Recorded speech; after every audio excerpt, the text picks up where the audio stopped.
लिखिए 60 शब्द प्रति मिनट पर।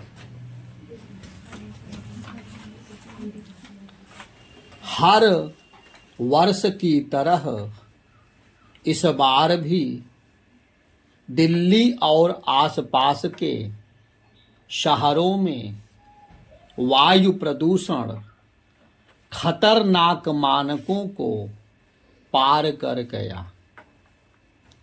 इस वर्ष पहले 10 वर्ष पहले विश्व स्वास्थ्य संगठन यानी WHO द्वारा दिल्ली को विश्व का सबसे प्रदूषित शहर घोषित किए जाने के बाद से राष्ट्रीय राजधानी दिल्ली की स्थिति साल दर साल बद से बदतर होती गई है। इस वर्ष दिल्ली में वायु प्रदूषण WHO द्वारा सुरक्षित माने गए मानकों से 100 गुना खराब स्तर पर पहुंच गया है। शिकागो विश्वविद्यालय के एक शोध के अनुसार दिल्ली में वायु गुणवत्ता इतनी खराब है कि वह दिल्ली वासियों की उम्र को औसतन 11 से 12 साल कम कर सकती है। लगातार कायम खतरनाक प्रदूषण के कारण विदेशी दूतावास और उच्चायोग अपने राजनयिकों की संख्या कम करने पर विचार कर रहे हैं। कई दूतावासों ने तो राजनयिकों को अपने बच्चे भारत न लाने की सलाह भी दी है। अध्ययन बताते हैं कि यदि वाहनों से निकला धुआं इस प्रदूषण का सबसे बड़ा कारण है, तो खेतों में जलती पराली सर्दियों की शुरुआत में आकस्मिक प्रदूषण वृद्धि भी एक तात्कालिक वजह है।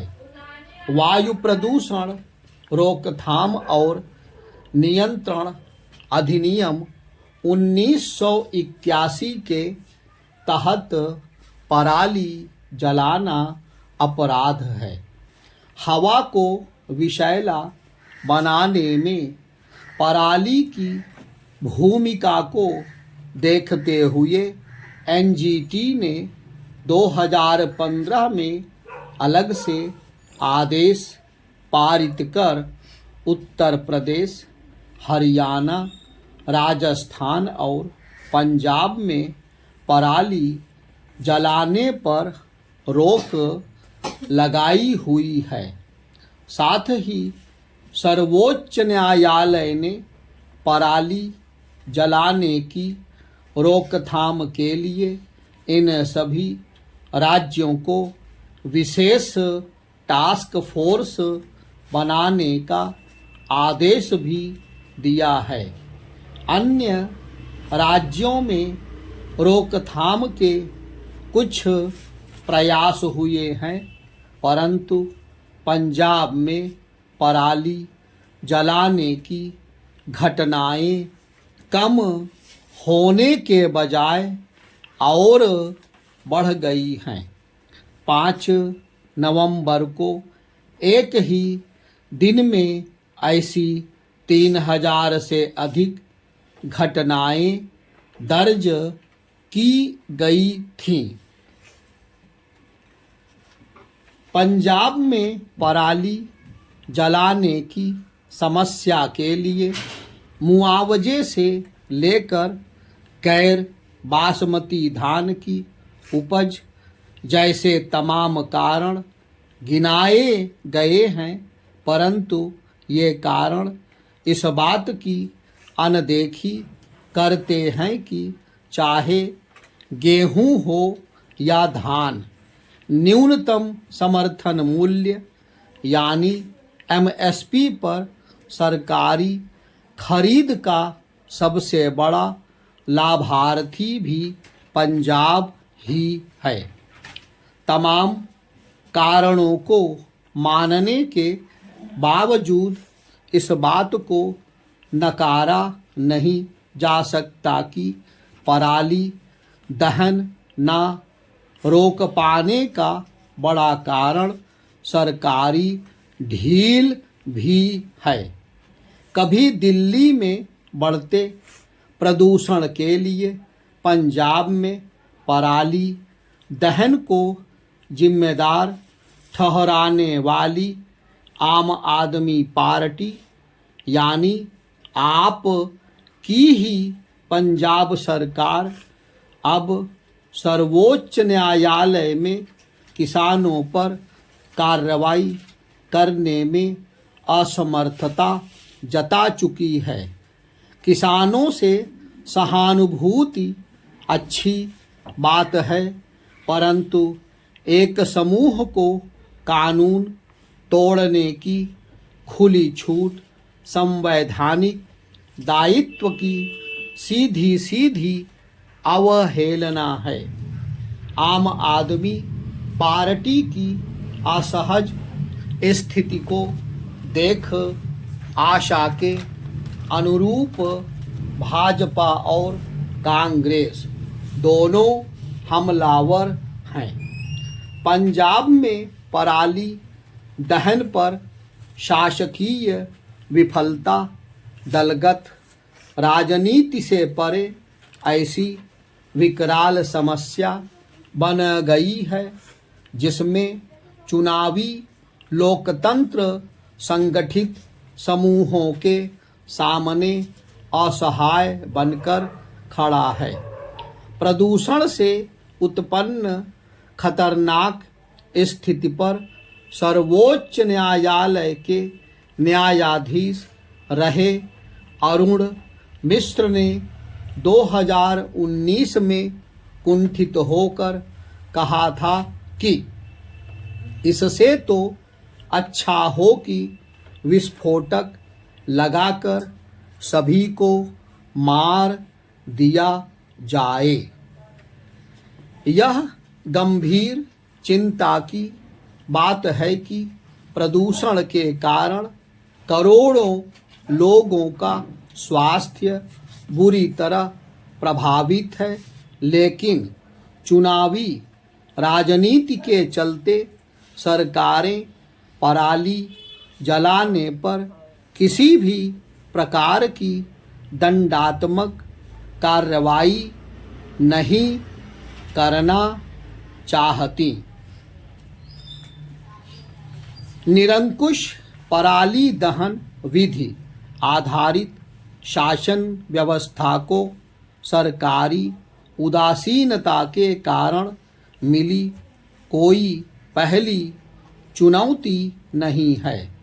दशकों से बना हुआ कावेरी जल विवाद विभिन्न राज्य सरकारों द्वारा सर्वोच्च न्यायालय की तय सीमा से ऊपर आरक्षण के प्रस्ताव राजनीतिक दलों द्वारा मजहबी आधार पर आरक्षण का बार बार ऐलान, कृषि सुधार कानूनों का वापस लिया जाना ऐसे अन्य उदाहरण हैं जिनमें सरकारें या तो संगठित समूहों के सामने मजबूर नजर आई हैं या फिर वोटों की खातिर उन्हें उकसाती दिखती हैं।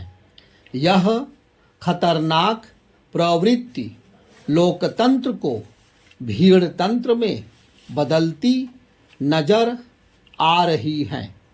इस दिशा में विभिन्न राजनीतिक दलों की स्थिति में फर्क सिर्फ इतना ही है कि कोई दल ऐसी स्थितियों का निर्माण करता दिख रहा है तो कोई दूसरा दल इन परिस्थितियों के सामने बेबस और लाचार है। चुनावी लोकतंत्र की यह कमजोरी न सिर्फ शासन के इकबाल पर प्रश्न चिन्ह लगा रही है बल्कि न्याय और निष्पक्षता की उस विधिसम्मत व्यवस्था को भी ढाता बताती है जो लोकतंत्र की मूल आत्मा है। भीड़तंत्र को प्रश्रय देने के शर्मनाक उदाहरण राज्य विधानसभाओं के पटल तक पहुंच चुके हैं। चाहे केरल विधानसभा द्वारा कोयम्बटूर बम विस्फोटों में वांछित अब्दुल नसीर मदनी की रिहाई के लिए पारित प्रस्ताव हो या तमाम राज्यों की विधानसभाओं द्वारा नागरिकता संशोधन कानून एवं कृषि कानूनों के खिलाफ पारित संकल्प, इन कृत्यों ने कानून के राज की बेशर्मी से धज्जियां उड़ाई हैं। पंजाब में भी कई बार ऐसी स्थिति देखने को मिली है। चाहे Punjab termination of agreement act के तहत अन्य राज्यों के साथ पूर्व में किए गए जल बंटवारा समझौतों को एक तरफा तरीके से रद्द करना हो या मुख्तार अंसारी का कानूनी प्रक्रिया से बचाव, पंजाब सरकार का रिकॉर्ड अच्छा खासा चिंताजनक रहा है। कानून, संविधान और चुनाव से ऊपर उठकर लोकतंत्र नैतिकता की कसौटी का विषय है। लोकतंत्र की कल्पना इस मान्यता पर आधारित है कि जन जन की नैतिकता एक व्यक्ति या छोटे समूह की तानाशाह प्रवृत्तियों पर अंकुश लगाएगी, परंतु यदि सत्ता प्राप्ति के लिए संगठित समूहों की निरंकुशता को बढ़ावा दिया जाता है तो यह भी लोकतंत्र की हार है। इससे लोकतांत्रिक मूल्यों का अवमूल्यन होता है। दिल्ली में जानलेवा प्रदूषण के बावजूद पंजाब सरकार का नाकारापन दिखाता है कि चुनावी गणित लोकतांत्रिक मूल्यों को तार तार कर चुका है। ऐसे में बुद्धिजीवियों, न्यायविदों और नागरिक समाज को चाहिए कि प्रदूषण का संज्ञान लेने के अलावा यह विचार भी किया जाए कि चुनावी लोकलुभावनवाद भारतीय लोकतंत्र को किस संकट की ओर ले जा रहा है।